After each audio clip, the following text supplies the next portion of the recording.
of a flag on fleur. And after them the settlers came to build the world, to tend the flame, and to live the dream of liberty. Looking at today, the Americas are a story that continues on. They were once a dream, the Americas, and the hope has never really gone. For all men dream a life that's good, a world of peace and brotherhood, where we set our sails and journey free, like the man who sailed across the sea. I'll tell you about adventurers called Conquistadores, those Spaniards who went off seeking fortune in America.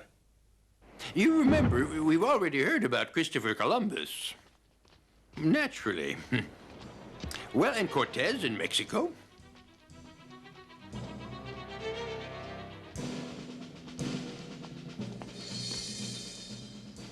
Pizarro, who went to Peru.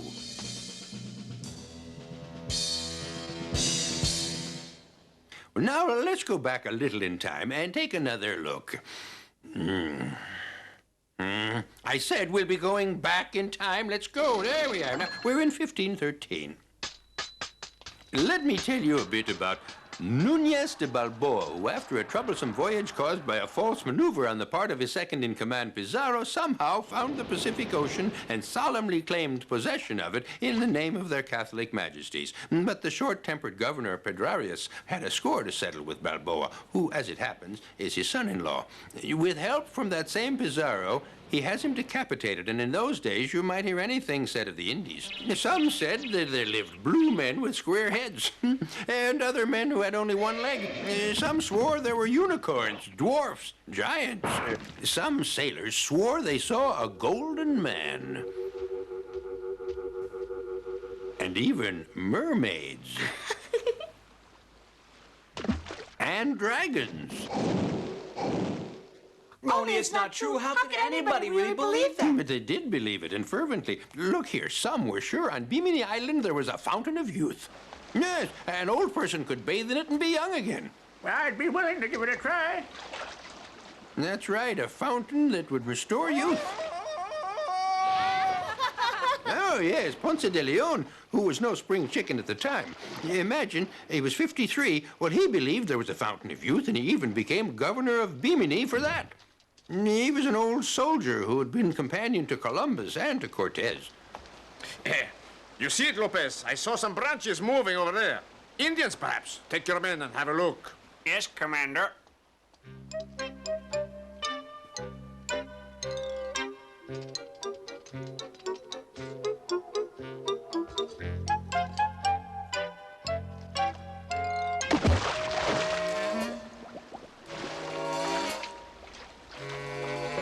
Let's have a look.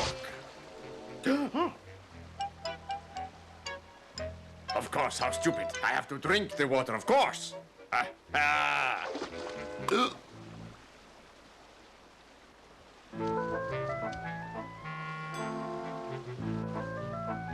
yes, that's done it. I do. I feel young again.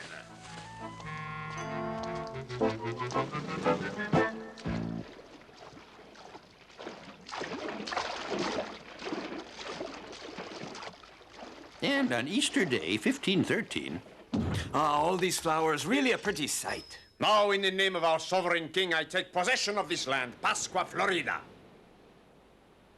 Yes, flowering Easter, and hence the name Florida. Ponce de Leon would explore this land, sometimes at great inconvenience to himself.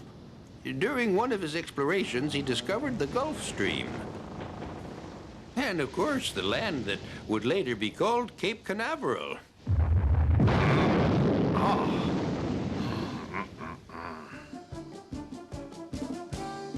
He must have been the first European to set foot on the future USA.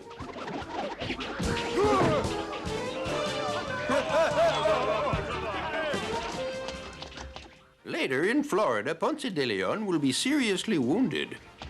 Oh, yes, he'll die in Cuba a few days later.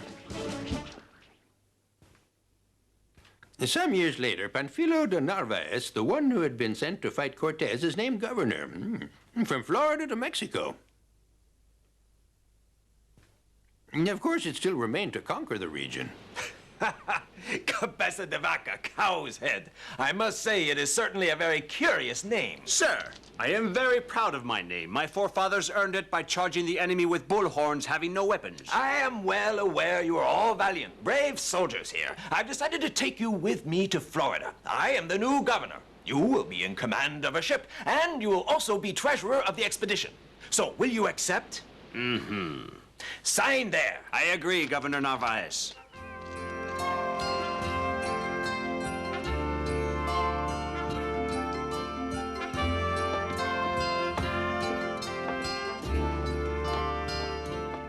Cast off our moorings! Santo Domingo was selected as the first port of call. But with all the disorder and uncertainty of the expedition, 150 men see their chance and jump ship. Send 2 boats to Trinidad for our provisions. In this weather, sir? You just follow orders, right?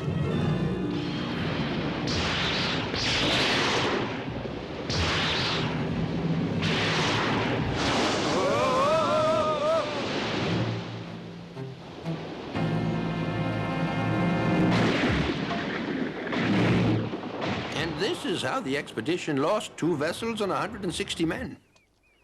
I have purchased it. Now we can leave for Florida. Do you have a pretty good idea how to get there? No, but I was lucky. I found a navigator who knows the region, Miruello. I know my way around here. With Ponce de Leon, we looked for the fountain of youth. Yes, we did. And did you ever find it? Not exactly. We got lost. Bad luck. Right hand down a bit. We steer a starboard course. That's the port side, Oh, Noel, is it? not starboard. Oh, yes, of course. That's what I meant. To port, steer a course.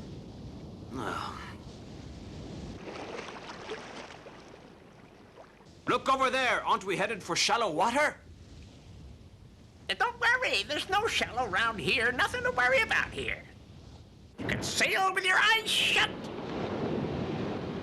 Something strange going on. Looks like deep water's shallower around here. Don't worry about a thing. I know it like the back of my hand. In an hour or 2, we'll be up and on our way. All we need's a little more water.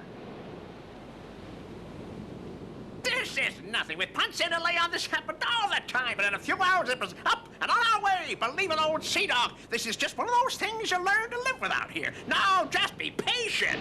The ships remained stuck for 2 weeks until another storm set them floating again, just as everyone had given up hope in the expedition. And suddenly, they reached their objective, Tampa Bay in Florida, the very spot where Ponce de Leon had been mortally wounded. They say there are many like this one up in the country they call Appalachia. Yes, Appalachia. That way. You go. The decision is made. We will go on foot. The ships will sail up the coast and join us later. There's a sheltered port that Miruello knows. Look here, Narvaez. Consider, can you really trust a man like him? We'd best not leave our ships or we're lost. Assemble the men on deck now. That's an order. No, this expedition is madness. All of you are going to die. Think clearly. All the dangers awaiting you. Quite possibly some among us are bound to die. But for the others, there will be wealth, glory, and fame and power. Our husbands are going off, risking their lives, not caring about us. All right, when they have gone, we will forget them. We will find new husbands, right? Right. And off they went, 300 men, mostly to die.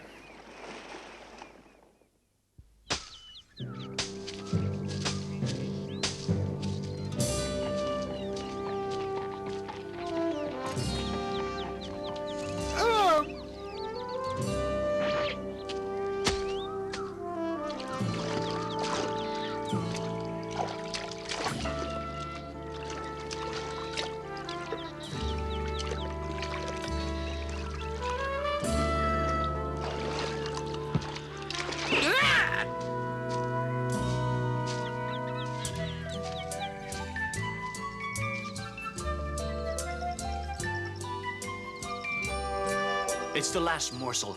Now we have no more food. Well, the coast can't be far now. The ships will be waiting for us. Well, in a pinch, we could cook up our horses.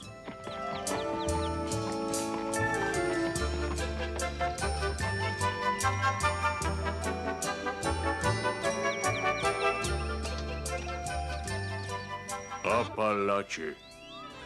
Strange men, they will die to get yellow metal.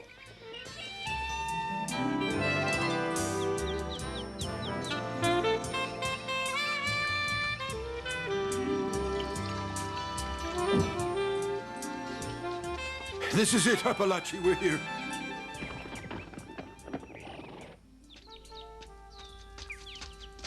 Santiago, get the enemy! No, no, don't do that! Stop! Come back! Come back!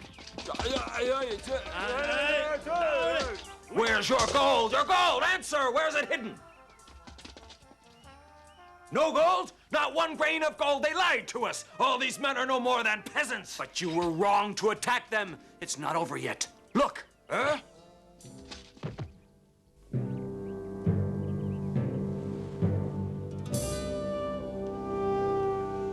In the name of the Father, the Son, and the Holy Ghost.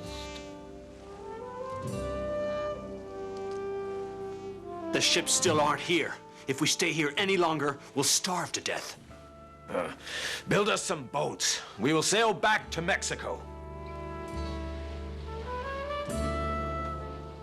Then, during a violent storm, Narvaez disappeared forever.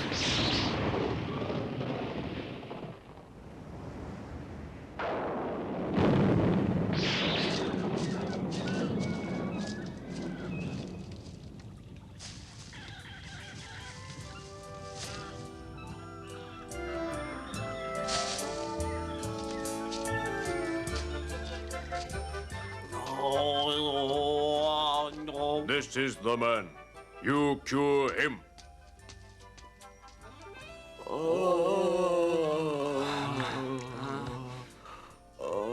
Save him, O Almighty God, and you will save us as well.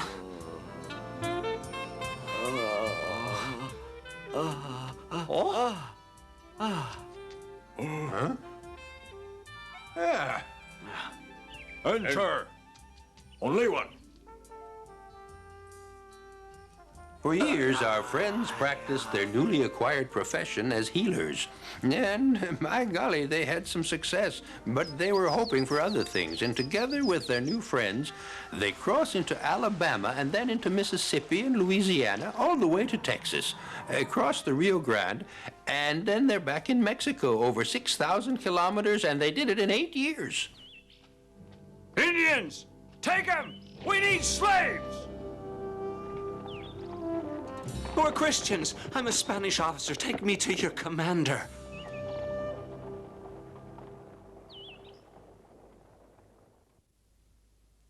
Later, De Vaca was governor and then deprived of his title and put in prison. Do you know why? Just because he was too friendly with the Indians, whom he had learned to respect. Such is life.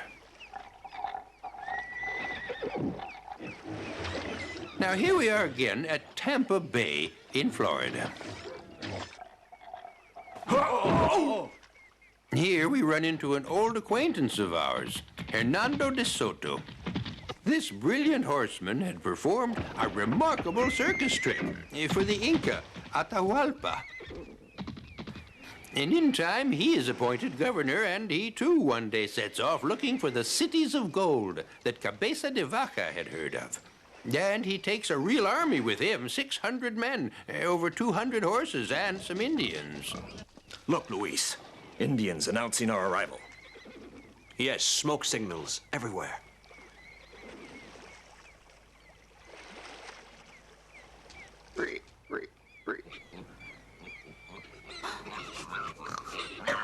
That's a strange dog. I never saw a dog like that. You think he'd be good to eat? I don't know. Let's try him.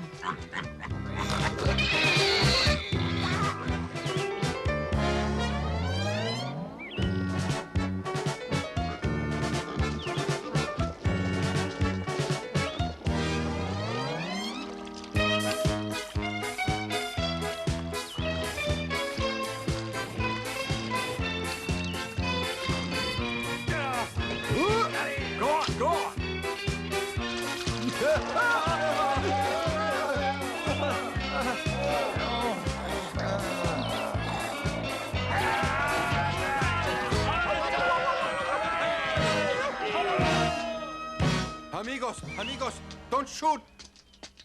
I am one of you. My name is Ortiz. I was a soldier in the expedition that was led by Narvaez. I have been a prisoner of the Indians for 12 years. The Indians, are they as numerous and as rich as they say? Oh, they are poor. Very poor. Numerous.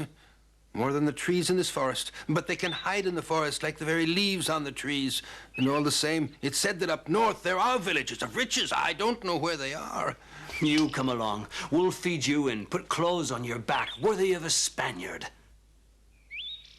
Heaven has sent you. You will be our interpreter with the Indians.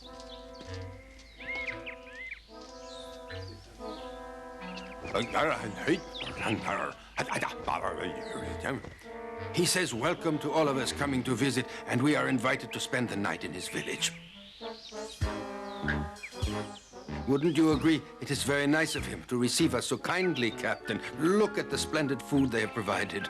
Have you noticed almost none of the men are here? I don't like this. I'll have a look. Alert, alert! It's a trap, a trap! Take cover, men, it's a trap!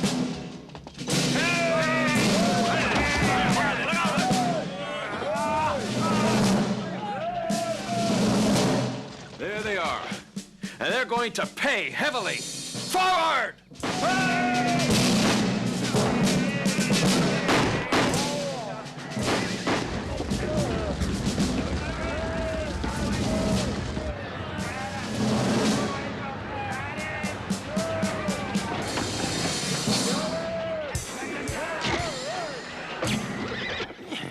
There he was, standing on his stirrups, an arrow stuck in his buttock.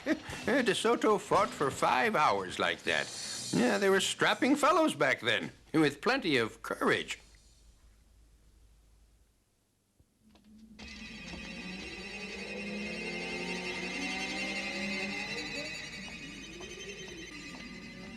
All these losses and for nothing. Indians have deserted. We'll need slaves to replace them. Hey, listen, Hernando, all we have found here is misery and death for many. Don't you think it's better to give up here, return home? Our boats are waiting at Pensacola. It's 6 days' march. No, no, Luis. Remember Peru. It may be here, very near, or a little to the north or west. The Vaca said so.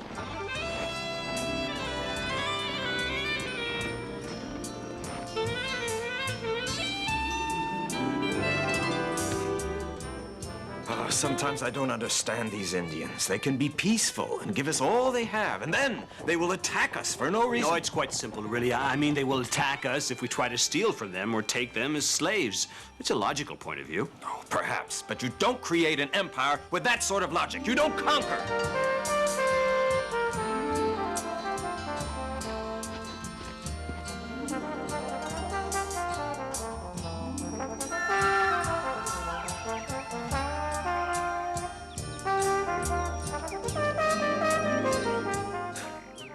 As for gold, they don't have much of it. Slaves, they could furnish some. No, tell them that we need 200 porters. Take up positions, just in case. We need porters, 200. We present you gifts. Hasn't much changed, our friend De Soto. Old ways die hard, especially for a conquistador.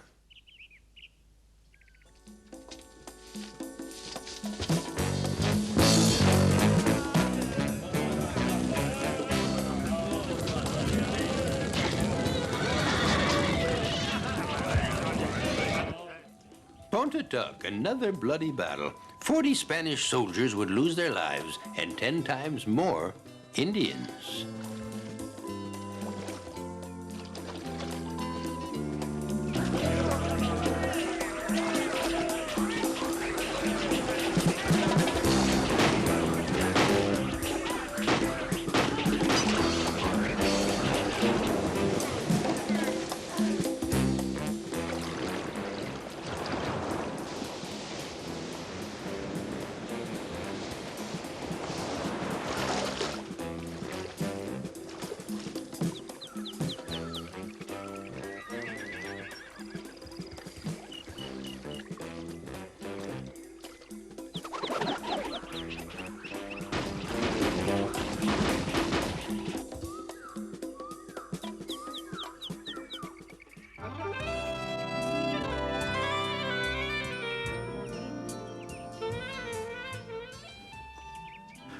You are right, Luis. We have found only death and misery in this land of suffering. Yes, we shall go home. It's the only way.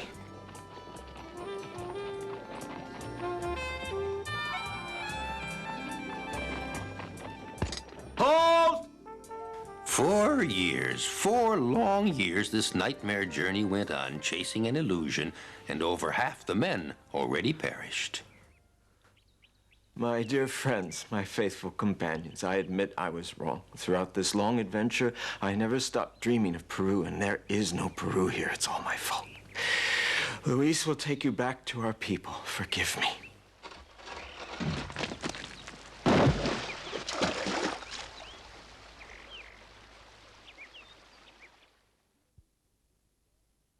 And another brave man died pursuing a mad dream. But it's not over yet. Viceroy Mendoza is impatient, waiting for the brave De Soto, who himself is stuck in Alabama.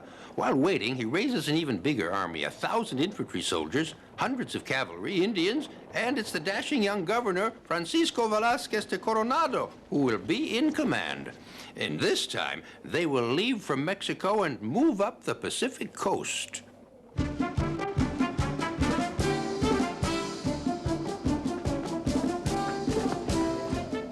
Are these the ones? The famous 7 golden cities of Cibola? Gold. Have you any gold?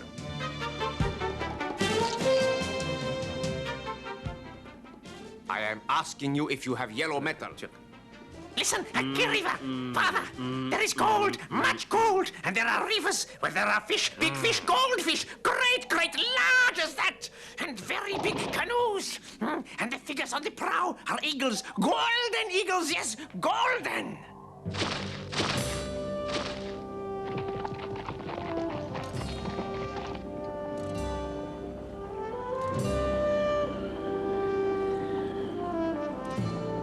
That way? No, that way. It's that way.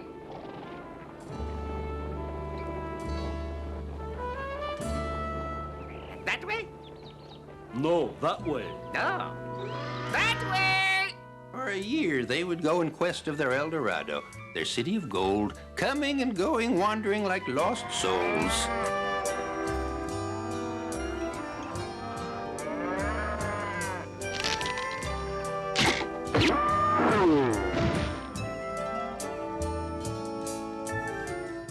Ask him if he knows where yellow metal is any gold. Ask him how we can get to Kiriva. Kiriva is 1 day's march that way. I will take you there if you want me to. Tell him we accept. He will lead us to Kiriva. Ask him if he knows yellow metal and where to find some.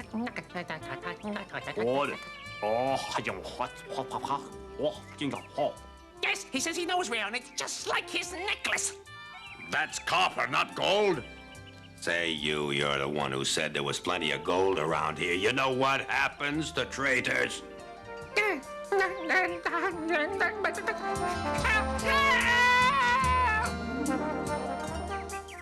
Another total failure. The era of the great conquerors is now drawing to a close. Oh, there will still be Cabrillo, Unamo, Vizcaino, Onate, Melendez, and others, but never again would anyone witness the miraculous success of Cortez and Pizarro, before whose armies enemy forces parted, as the Red Sea before Moses. But all the same, it certainly seems that a strange curse followed our conquistadores. Remember the sad fate awaiting Christopher Columbus, the discoverer of America, who was already abandoned by everybody. The Indies, if I'd been given more time. The miserable end of Cortez. Weary of this world, Alvarado, his seething second in command, off a precipice on horseback. Pizarro and his brothers. Francisco, his throat cut by Almagro's son. Juan, his younger brother, stoned to death by the Indians. Gonzalo, decapitated for rebelling. Almagro, strangled in his cell. Diego, his son, executed in the same place as his father. Balboa, falsely accused of treason. Ponce de Leon died from his wounds. Narvaez, lost at sea. De Soto, the valiant, worn out by fever, and cast into the Mississippi River. And all the others. No, even if fate brought them glory, destiny was not kind to these men. These conquistadores, with all their faults and excesses, made theirs an exceptional century, the conquest of a new world.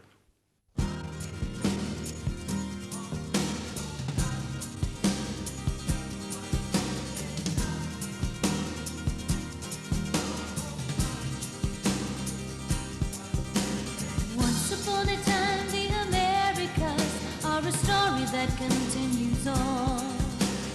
Once upon a time,